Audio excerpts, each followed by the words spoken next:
Jonathan Scott, and welcome to On Air Education, a show dedicated to helping our teachers, students, and parents with both distance and blended learning. And of course, we're having lunch. If you've seen our show before, you know that our goal is to find what engagement tool will help motivate students. Today's topic is near and dear to my heart: comedy.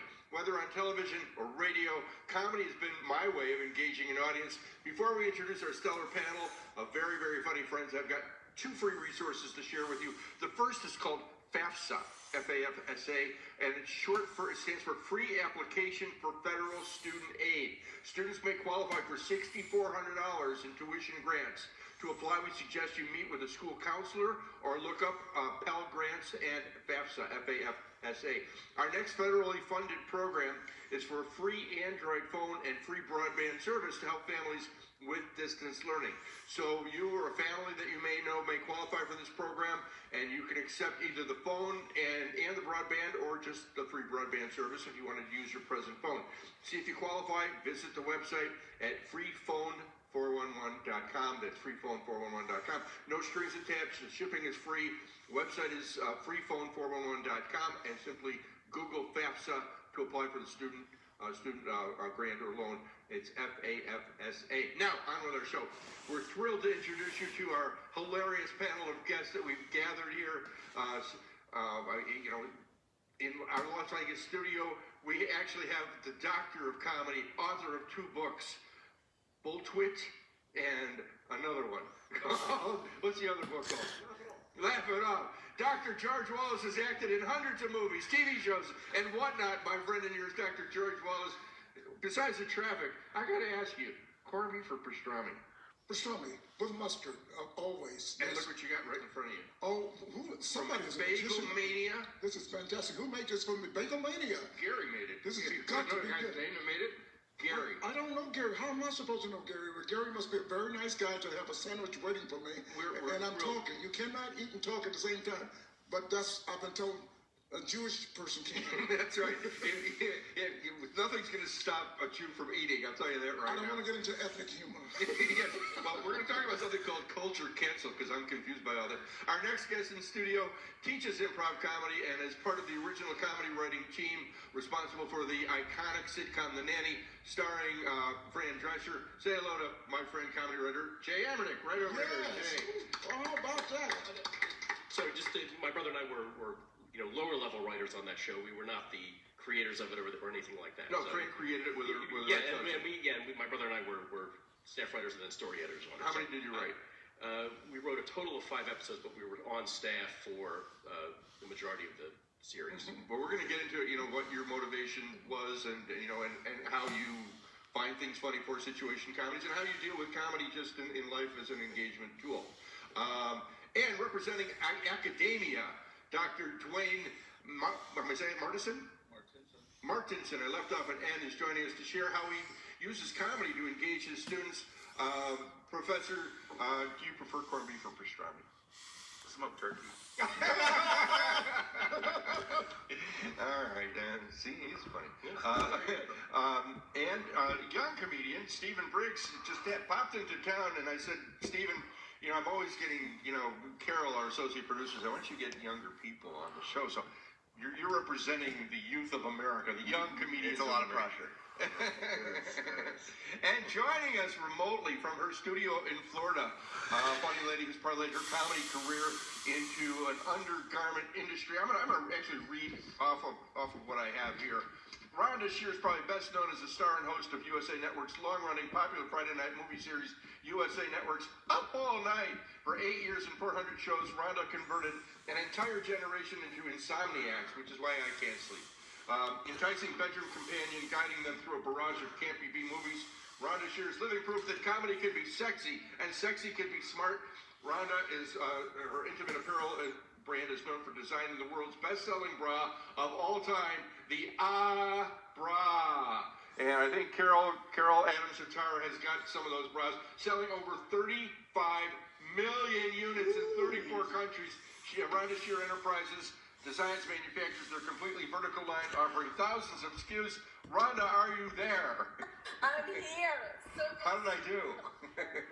I love it. What a great introduction. Corned beef or pastrami? Oh, corned Yeah, well, we've got it all here. We wish you guys were here in the studio.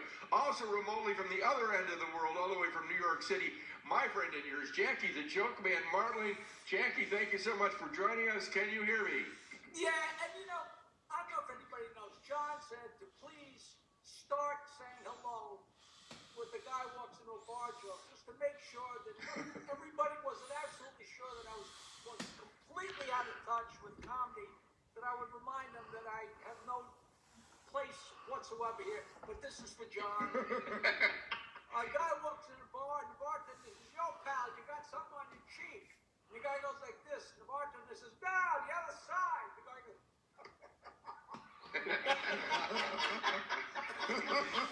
And from somewhere in California, comedy writer Nick McKay, who probably doesn't. Why don't I get corned beef? All that. Okay, what do you want? Like corned beef or pastrami? I know you like hot dogs. Yeah, I don't want to talk about it. Okay. Nick McKay, another comedy writer who's written The Kaminsky Method and currently on hiatus, but we're also writing Young Sheldon. Nick, are you still with us coming in from California? Yeah, but we're off to a bad start because Jackie talked over my intro and it's Mackay. So I'm sorry. Mackay? I'm gonna jump to corned beef.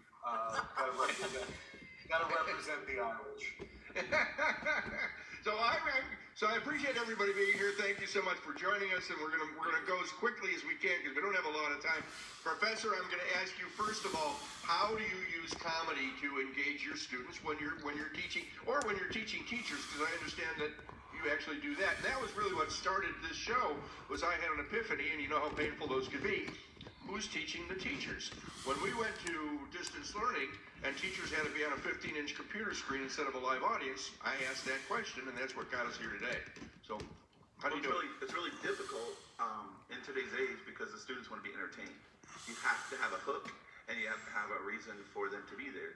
So what I try to do is bring humor into my classroom by, first of all, greeting them and saying something goofy, like, did you watch the game last night? Like, no. And I'm like, well, did you support the volleyball team or whatever? But I do want to shout out to Legacy High School, to the staff, students, and admin, because they have just been incredibly supportive during all this. Yes. And it's not fun and not easy doing a job that's so demanding. So what I do is I do this thing called What's Up Time for my students. And I just want to get to a point where I engage them in what's happening. And a lot of students will say, "You're the only reason I come to school today is because I care." And I think that's where it starts. It starts with people caring about what they do, loving what they do, having a way to relate with the kids, because there's a lot going on at home with whether the parents are unemployed or whether someone just lost a job or death or whatever. So you have to bring humor into that, because I know when kids are upset that you can add humor to diffuse. Well, you're at UNLV as well. I am at UNLV as well, yes. And back in Legacy High School, they've got something called what? The Lunatic Club. And what's the Lunatic Club? It's a pep club to support all our student athletes. And, there's like 90 kids in that, and they just get wild and crazy at football games and basketball games and volleyball games. And we just get wild and crazy and just support. So it's a really a fun way to see the kids outside the classroom, to engage them in something other than just academics. So, and the teachers, are they pretty much open to what you're putting out there as far as using comedy or using some kind of engagement tool? You have to prod them. You have to get their comfort level and make sure they're good with that. You don't want a bunch of mini-me's walking around Legacy's campus. They have to be really a natural. So no one wants a phony. So it has to be heartfelt. And you have to make sure that you're genuine when you talk to the kids and that they understand that you are real and you're transparent. In the 2 seasons that we've been doing this, we have heard that from a lot of the teachers as an engagement tool. They've come out and said what works the best is to tell the students that they love them. And they really mean it. And when they do that, they engage them. Anyway, you're watching On Air Education. My name is Jonathan Scott. We're going to take our first commercial break, and we're going to come back with this stellar cast of very, very funny people. So please, stay right where you are.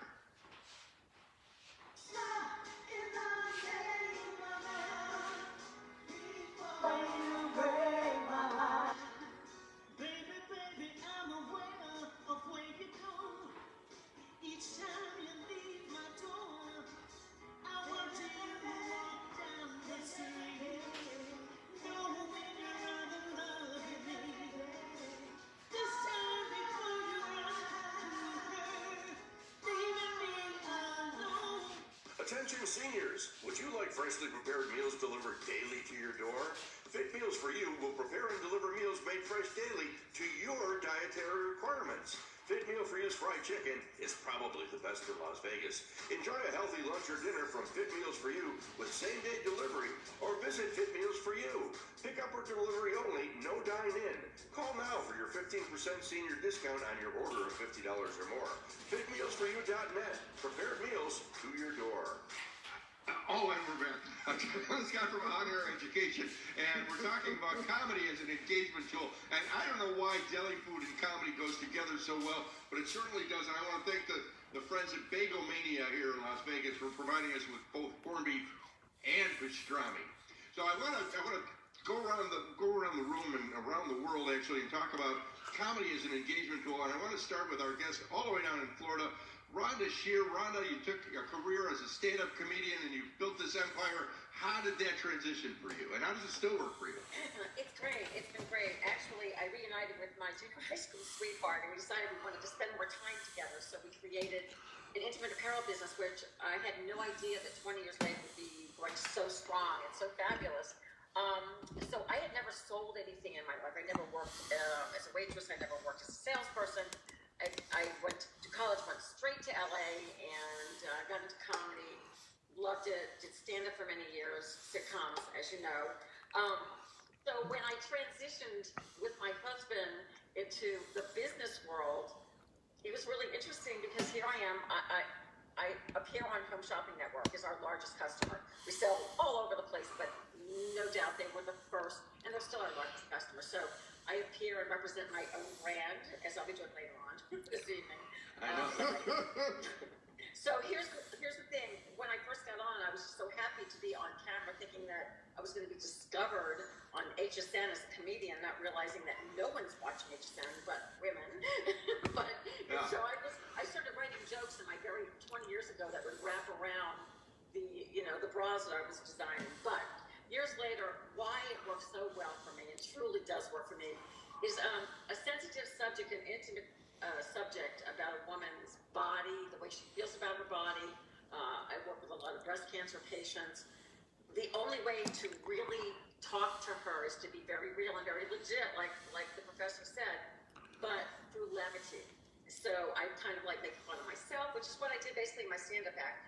Just making her feel more at ease about the way she feels about her body or the way she looks, because it's about making women feel better about themselves. So it's been amazing for me, and it's I'm always told that I'm the funniest guest, and it's not that I'm trying to be. It's just that I'm trying to be real.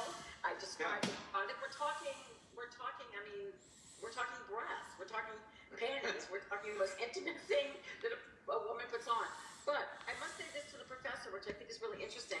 I speak in front of a lot of colleges, entrepreneurship, because that's what I went from stand-up to being an entrepreneur, and that was amazing too. And I use comedy in that because it was just such a different world.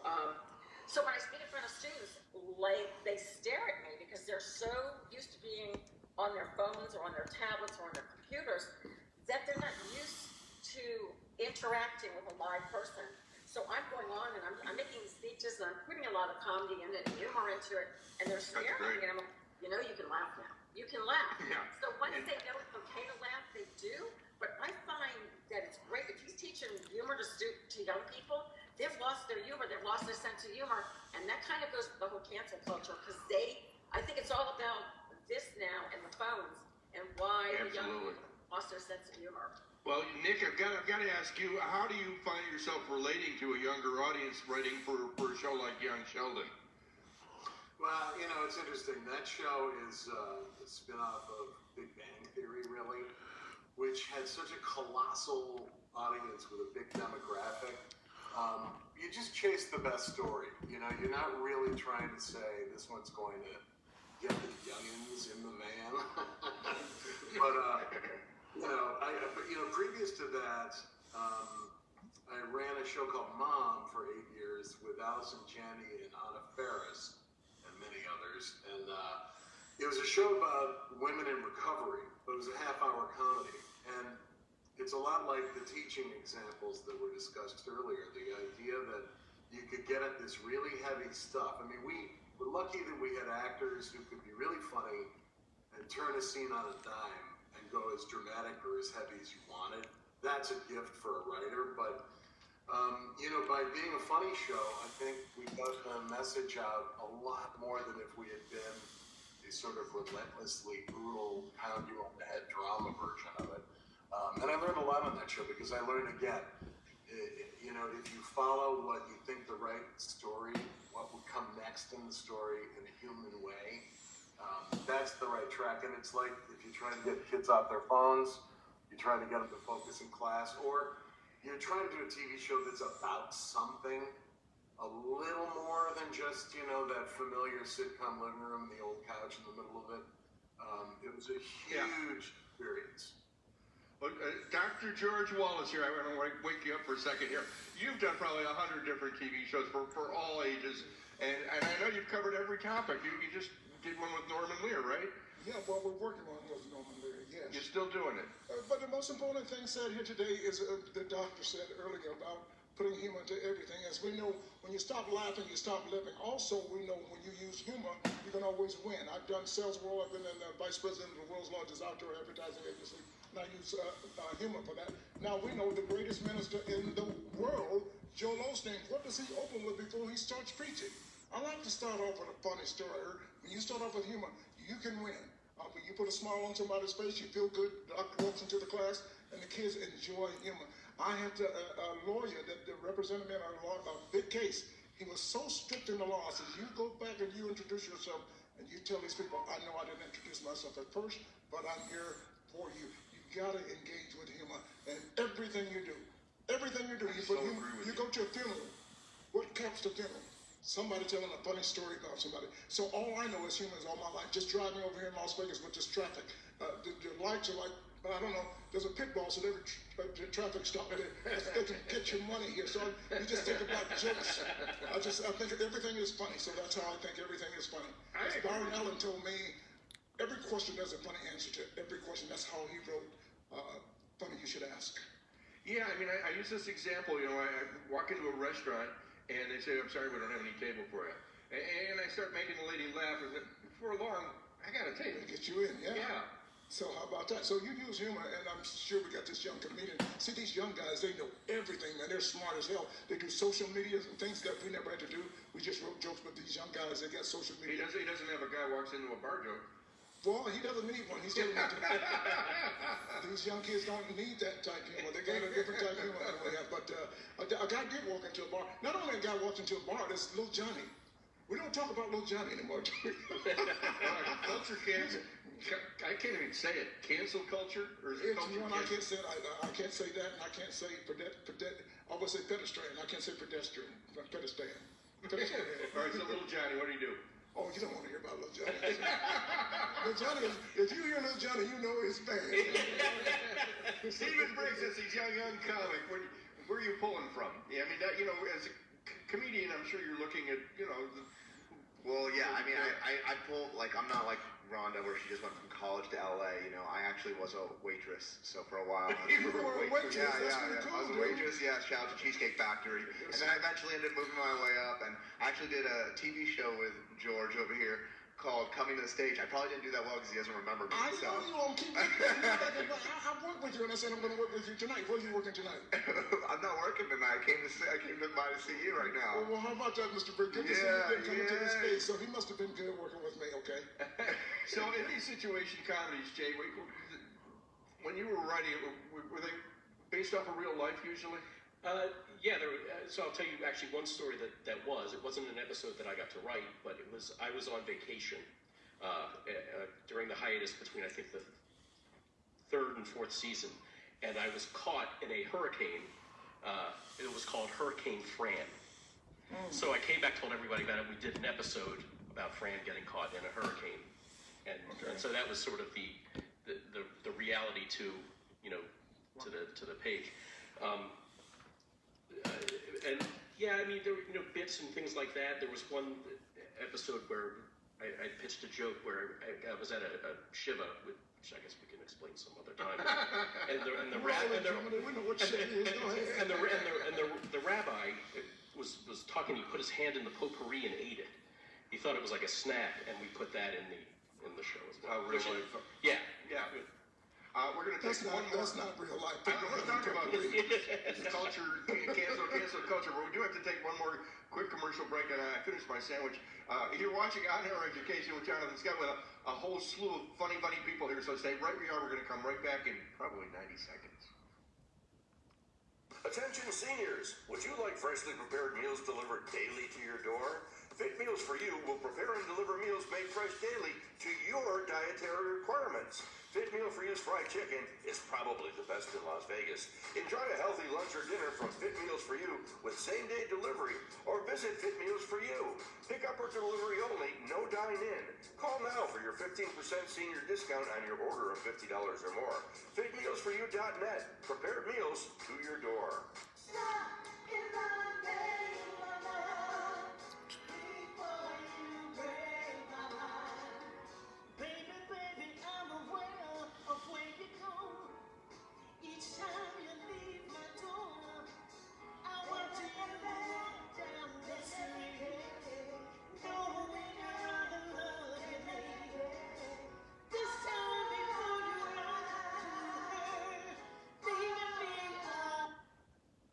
Attention homeowners, have you considered replacing your old windows? Replacing your old windows and doors can save you big bucks on your power bill, and replacement windows will freshen the look of your home.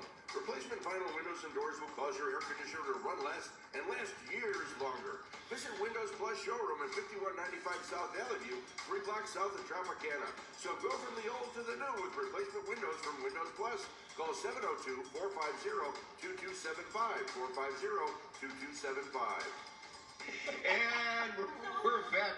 You're watching On Air Education, and we're talking about laughter. Laughter, they say, is the best medicine. And here to even prove the point, Dr. George Wallace. How does it every day? Every day. Every day is like watching you eat a pickle like that. That's a part of a pickle. We used to seeing you eat a whole pickle, a cucumber, but that's okay. Laughter is so important to me and every day because that's my life. I'd rather have to laugh, tell jokes, do what I do than have sex or drugs. Laughter is so important in my life. When I wake up laughing, I go to bed laughing. And my job is, I'm so proud to be able to have a career, and I thank God every day. And I choke up because I thank God every day because my career, because all I do is lie. I just make up shit. Just education.